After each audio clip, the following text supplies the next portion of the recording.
Yebo, ingeneza wethu impela sibona lapha kumculi kaMaskandi ke umthandeni ke SK njengoba ke ezokhipha ingoma yakhe ehloko sethi ke Unite lapha ke bophela ke intokazi ke amapiyana ke uMahu naye ke umzwakhe Mbuli bafuthi impela ke lengoma ke ibonakala ke ithasela abantu abaningi phana ke izinkundleni ke zokuxhumana bafuthi ngaphandle basikhuluma kakhulu ngicela baniqala ngenibingelele kuyona ke imboso City MTV sithi nje uma saqala ngene channel ihake wenza kulungile uciphize subscribe ina notification bell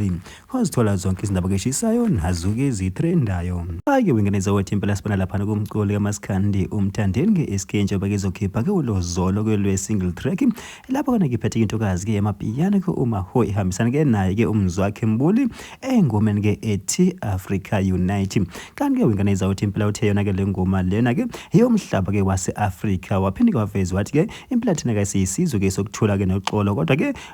akumele phela ke uze usinyathele ke emsileni mangaba sithi nje abahambe peacefully abahambe kungazi kumosheke okuningi bafathi impela usho kanjalo phana kumthandeni ke SK ke ngayo ke ingoma yakhe ke azoyikhipha ke ehlanganisa sona ke isizwe ke sase-Africa ethi impela ke simoya munye sabantu bandawonye kodwa ke makukhona kusifuna ukulungisa ke siyi-country cha impela ke basivumele ke sihlale phansi sodwa silungise ke izinkinga ke zasekhaya ke ezingabadingi ke omakhelwane bafuthi impela thina ke imboso sethi MTV sihlebe phasi ngedolo sithi qushe idibane yona ivideo elandelayo.